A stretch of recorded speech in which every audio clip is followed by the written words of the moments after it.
Welcome to জি24 ঘন্টা। আমি সম্প্রীতি। এই মুহূর্তে আমরা হাজির হয়ে গিয়েছি বজবজ কলেজে।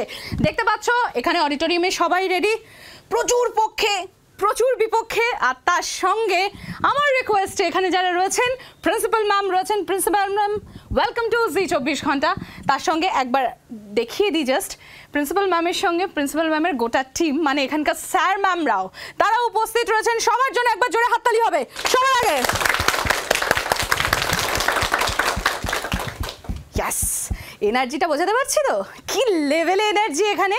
তো ম্যাম, এখানে পক্ষে আছে বিপক্ষে আছে, আমার পক্ষে বিপক্ষে নয় ম্যাম, আই এম শিওর। তাহলে পক্ষে বিপক্ষেও কেউ নেই, আমি একা, একদম একা। প্রিন্সিপালটা সব সময় একা হয়, আমি সাথে। ওকে ম্যাম, সো আজকে আমরা কিসের পক্ষে আর কিসের বিপক্ষে কথা বলবো? আজকে যেটা টপিক চুজ করা হয়েছে সেটা হচ্ছে আরবানাইজেশন বা নগর উন্নয়ন। তো এই নগর উন্নয়নের প্রভাব আমাদের উপর কিভাবে পড়ছে, আমরা কিভাবে এফেক্টেড হচ্ছি, আমাদের মডার্ন লাইফ কিভাবে এফেক্টেড হচ্ছে, আমাদের জীবনটা কিভাবে হারিয়ে যাচ্ছে, আমাদের গাছপালা পশু পাখি সব আমাদের ছেড়ে চলে যাচ্ছে। This is the negative point of urbanisation. তো সেইটা না করেও কিন্তু আরবানাইজেশন করা যায়। রিসেন্টলি আমি প্যারিসে গেছিলাম, তো ওখানে আমি অনেকগুলো করিডোরস দেখেছি, ব্রিজ, সেখানে কিন্তু লেখা আছে সেখানে গাড়ি ঘোড়া কিছু চলবে না, একদম উপর দিয়ে, এবং সেখানে কিন্তু অ্যানিমালস যাবে এবং কী ধরনের অ্যানিমালস তার ছবি দেওয়া আছে। কিন্তু ইন্ডিয়াতে আমি এগুলো কখনোই দেখি না। এটা আমি ফ্রান্সেও দেখেছি, অস্ট্রিয়াতে দেখেছি, সুইজারল্যান্ড তো ছেড়েই দিলাম, সে তো আরও সাজানো গোছানো শহর, আমি দেখেছি কিন্তু এগুলো। কিন্তু আমাদের ইন্ডিয়াতে আমি যেটা দেখছি সমীক্ষা অনুযায়ী, যে আমরা কিন্তু যেভাবে গাছ কেটেছি এবছর, we are second in the world. তা আরবানাইজেশন মানে তো সব কিছু হারিয়ে ফেলা না, রেখেই তো করা যায়। তো why can't we do it? তাহলে এখানে পক্ষে এবং বিপক্ষে আমি দেখছি যে দুটো দল তৈরি হয়ে গেছে, এবং আমি আমাদের যে সঞ্চালিকা তার হাতে hand over. Thank you ma'am, thank you. আর ম্যাম তো অনেক কিছু বললেন, তার সঙ্গে আমি একটা জিনিস বলবো, বাইরে যা গরম না, এটা হচ্ছে আরবানাইজেশনের গুঁতো বোধ হয়। ঠিক আছে, শুরু করবো আমরা পক্ষে থেকে। কি নাম? জাভেদ। আরবানাইজেশনের পক্ষে অনেকগুলি চাহিদার মধ্যে একটি অন্যতম চাহিদা হলো চাকরি বা ব্যবসা, যার মাধ্যমে একটি ব্যক্তি তার জীবিকা নির্বাহ করে। আর চাকরি বা ব্যবসার জন্য শহর হলো একটি অন্যতম সুযোগ বা স্থান। ওখানে জনগণ এবং পরিবহনের মাধ্যমে যেটা সুযোগ পাওয়া যায়, সেটা এমনি গ্রাম অঞ্চলে পাওয়া যাবে না। নগরায়ন বলতে বোঝায় যে গ্রাম থেকে শহরের কিছু মানুষের স্থানান্তরিত হওয়া। কিন্তু ও যেটা বললো, যে পক্ষে যে আছে সে যে বললো যে যেখানে এখন বর্তমান সময়ে সবচেয়ে বড় যেটা সমস্যা বেকারত্ব, এই বেকারত্বটা হয়তো উন্নয়নের দ্বারা হয়তো সেটা কিছুটা হলেও প্রতিরোধ করা সম্ভব হয়েছে, কিন্তু এর ফলে আমাদের গ্রাম থেকে যে বহু মানুষ শহরে চলে যাচ্ছে, এর ফলে গ্রামের জনসংখ্যা কমে যাচ্ছে, এবং গ্রামে যারা তাদের হয়তো আর্থিক দিক থেকে বা হয়তো নিজেদের কোনো কারণে তারা যে গ্রামে যেতে পারছে, এই শহরে যেতে পারছে না, তারা পিছিয়ে পড়ছে। ফলে এখানে আমাদের মধ্যে দারিদ্রতার সংখ্যা বেড়ে যাচ্ছে, ফলে একটা বৈষম্যের সৃষ্টি হচ্ছে, ধনী দরিদ্রের মধ্যে একটা বৈষম্য, সেটা আমরা এখানে লক্ষ্য করতে পারছি। নগরায়নের কারণে উন্নত অবকাঠামো এবং শিক্ষার সুব্যবস্থা পাওয়া যায়। একটা দেশ চালাতে গেলে তার অর্থনীতি সবথেকে জরুরি, আর অর্থনীতি যখন সবথেকে জরুরি হয়, সেটার সবথেকে বেশি সুযোগ সুবিধা নগরেই পাওয়া যায়। আমরা দেখে থাকি গ্রামে অনেক মাইল মাইল দূরে ডাক্তারখানায় যেতে হচ্ছে, সেখানে পেশেন্টের যেতে যেতেই সে প্রাণ ত্যাগ করে দিচ্ছে, কিন্তু শহরে এই চান্সটা নেই। পক্ষের কথা অনুযায়ী যে বলা হলো যে চিকিৎসা ব্যবস্থার ক্ষেত্রে শহর অত্যাধিক উন্নত, হ্যাঁ কথাটা ঠিক যে চিকিৎসা ব্যবস্থার ক্ষেত্রে শহর অনেক উন্নত। কোনো মানুষ সহজে অসুস্থ হলে অবশ্যই হসপিটালে যেতে পারে খুব তাড়াহুড়ো করে, কিন্তু একটা বিষয় এই যে আমাদের শরীর যে এত পরিমাণে অসুস্থ হয়ে যাচ্ছে, তার একমাত্র কারণ আমাদের হচ্ছে শহরে থাকা অত্যাধিক পরিমাণে আমাদের পলিউশন, আমাদের জলদূষণ, বায়ুদূষণ, শব্দদূষণ, সব কিছুর কারণেই আমরা অত্যাধিক পরিমাণে অসুস্থ হয়ে যায়। আমরা নগরায়নের জন্য আমরা বিভিন্ন ক্ষতিগ্রস্ত দিক দেখছি, এবং তার সঙ্গে সঙ্গে আমরা যে অতি মহামারীর মধ্যে দিয়ে গেছি, এবং অতি মহামারীর মধ্যে এছাড়াও আমাদের যে জলবায়ুর পরিবর্তন ঘটছে, দিন আগের কথাই মানে এরকম আরেকটা ঝড়ের কথা হয়েছে, এছাড়া তার আগেও বিভিন্ন ঝড় হয়েছে, এবং ভবিষ্যতে আমাদের যে এরকম কত ভয়ঙ্কর দিক থেকে আমাদের যে এগোতে হবে, তারও প্রমাণ কিন্তু নগরায়নের প্রভাব আমাদের এখনও লক্ষণীয়। নগরায়নের যে সুবিধার কথাও বললো, তার মধ্যে সবথেকে তো প্রথমে আসে নগরায়নের 24 আওয়ার্স ইলেকট্রিসিটি। সেটার কোনো সমস্যা হয় না।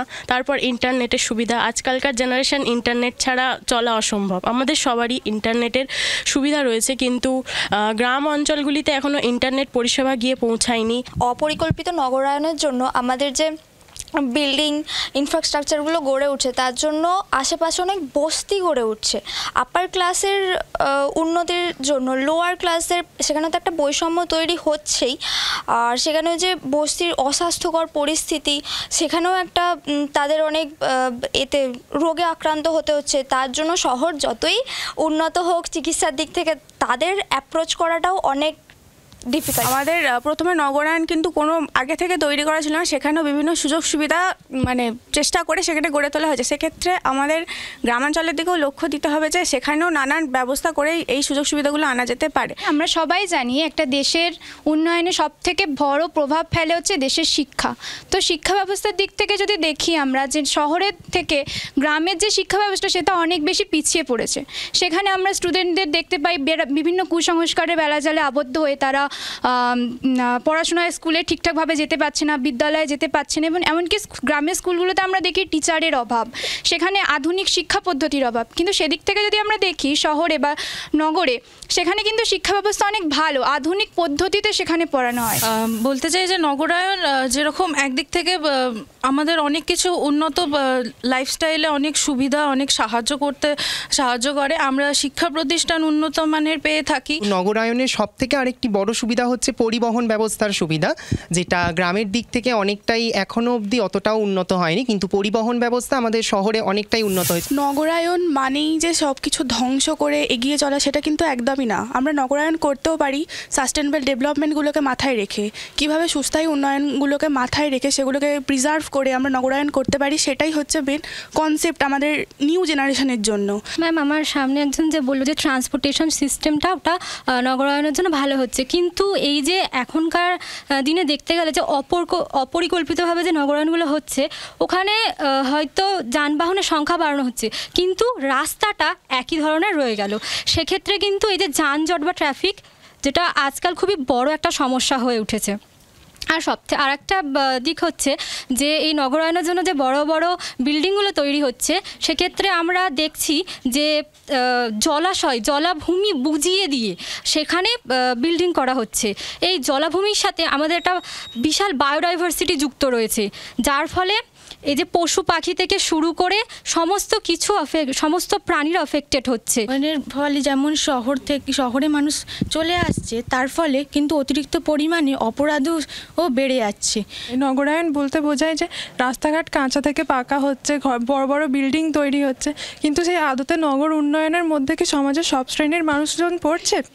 সমাজের সব থেকে নিম্ন শ্রেণীর মানুষজন সেই নগরায়ণের উন্নয়ন পাচ্ছে না। গ্রামের দিকে যেরকমভাবে আমরা ছোটোবেলাটা উপভোগ করতে পারি, সবুজ মাঠের মধ্যে বাচ্চারা পুকুরে স্নান করছে, এখনকার দিনে সেটা শহরে কোনোভাবেই দেখা যায় না। এই ডিফরেস্টেশনটা বাড়ছে, যার ফলে মানে পশু পাখি তারা নিজেদের বাসস্থান হারিয়ে ফেলছে। এই যে সভ্যতা আধুনিকীকরণ হচ্ছে, সভ্যতার এই উপযোগিতাটা সব মানুষই তুলতে চায়, সেটা যারা পক্ষে বলছে তারাও, যারা বিপক্ষে বলছে তারাও। এই সময় সবথেকে গুরুত্বপূর্ণ ব্যাপার হচ্ছে মানুষ তো সবসময় চাইবে যে তাদের সুবিধাটা কোথায় এটা দেখবার জন্য। তো যারা বিপক্ষে বলছে তারাও কিন্তু অ্যাকচুয়ালি সভ্যতার এই যে সুবিধাটা পাচ্ছে তারা লোকেদের থেকে, তারাও কিন্তু ইউটিলাইজ করছে। এই নয় যে তারা শুধুমাত্র তার বিপক্ষে বলে সেটাকে এড়িয়ে চলে যাচ্ছে। শহরের অঞ্চলে প্রশাসনিক নিরাপত্তা খুবই দেখা যায়, কিন্তু গ্রামাঞ্চলে প্রশাসনিক নিরাপত্তা তেমনটা দেখা যায় না, যেগুলো আমরা সাধারণত মেট্রোপলিটন শহরগুলোতে দেখতে পারি, যে এয়ারপোর্ট, আপনার ট্রাম, রেল, এনিথিং, এবং যোগাযোগ ব্যবস্থা এবং একাধিক অনেক উন্নত জিনিসপত্র আমরা শহরতে খুব সহজে পেতে পারি, যেটা আমরা গ্রামে পেতে পারি না। আরবানাইজেশনের মানে অসুবিধা অনেক থাকা সত্ত্বেও অন্য একটা সুবিধা হলো যে এখানে বিভিন্ন ধরনের ইন্ডাস্ট্রি গড়ে উঠছে, যেমন স্টিল, আয়রন, তারপর টেক্সটাইল। এইসবের জন্য আমাদের যে ইকোনমিক ডেভেলপমেন্ট সেইটা হচ্ছে, জিডিপি বাড়ছে, যার ফলে বিভিন্ন দেশ ইনভেস্ট করার জন্য একটা সুযোগ পাচ্ছে। শিল্পক্ষেত্রে উন্নয়নের জন্য এখন খুব কম সময়ের মধ্যে অনেক উৎপাদন হচ্ছে, যার যার ফলে কি মানুষ অনেক উপকৃত হচ্ছে, কিন্তু সেটা গ্রামাঞ্চলের দিকে অতটা দেখা যায় না। গ্রামের একটা প্রবলেম, গ্রামের মেয়েরা অল্প শিক্ষিত হয়ে তাদের বিয়ে দিয়ে দেওয়া হয়, কিন্তু শহরের দিকে আমরা কলেজে পড়ছি, আমরা উচ্চশিক্ষার কথা ভাবছি। আমরা একটা ঘটনা দেখলাম গার্ডেন রিচে, মানে আমাদের শহরের বুকে, যেটা হলো কোনো আইনকে মাথায় না রেখে একটা বিল্ডিং তৈরি করা হয়েছিল, সেটা ধ্বংস হয়েছে, এটা আমরা সবাই দেখতে পেয়েছি। কিন্তু আবার একটা বিপক্ষীয় বন্ধু আমাদের এটাও বললো কি আমাদের টেকনোলজি বেড়েছে, ইন্টারনেটের ব্যবস্থা হয়েছে। আচ্ছা, আমরা যে ছোটোবেলায় চড়াই পাখি দেখতে পেতাম, আপনারা কি কেউ, আমাদের মধ্যে তো এখন অনেক সিনিয়র আছেন, আপনারা কি কেউ সেই চড়াই পাখি এখন দেখতে পান? একেবারে শুধুমাত্র স্মার্ট সিটি না, স্মার্ট সিটির সঙ্গে দরকার স্মার্ট ভিলেজও। ম্যাম, এখানে সবাই অসাধারণ বলেছে, তো একবার সকলের জন্য জোরে হাততালি হয়ে যাক। We all are winner here. জোরে হাততালি হয়ে যাক সকলের জন্য। আর এবার আপনাদের, অর্থাৎ যারা এই মুহূর্তে দর্শকরা দেখছেন, তাদের জন্য একটা দারুণ সারপ্রাইজ আছে। আমি যখন এখানে এসেছি, এখানে এসে আমি এই সমস্ত অসাধারণ ব্রাইট স্টুডেন্টদের সঙ্গে জমিয়ে আড্ডা দিয়েছি। সেই আড্ডারই কয়েক ঝলক আমাদের এই সেগমেন্ট, অর্থাৎ কলেজ টকের এই পার্টে, শুধুমাত্র তোমাদের জন্য। সেই যে হলুদ পাখি বসে জামরুল গাছের ডালে, করতো ডাকা ডাকি আমার শৈশবের সকালে। সেই যে হলুদ পাখি বসে জামরুল গাছের ডালে, করতো ডাকা ডাকি আমার শৈশবের সকালে। একদিন গেল উড়ে, জানি না কোন সুদূরে, ফিরবে না সে কি ফিরবে না, ফিরবে না আর কোনো দিন, ফিরবে না সে কি ফিরবে না, ফিরবে না আর কোনো দিন।